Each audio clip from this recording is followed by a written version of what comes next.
First night பத்தி உனக்கு ஏதாச்சும் தெரியுமா? சி போங்க.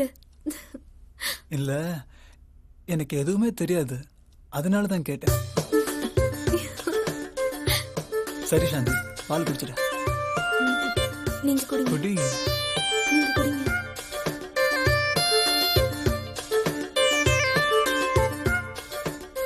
எவ்வளவு அழகா பால் குடிக்கிற. சரி சாந்தி, இப்படியே பேசிக்கிட்டு இருந்தா விடிஞ்சிடும். அதனால எனக்கு பயமா இருக்குங்க. நான் இருக்கும்போது என்ன பயம்?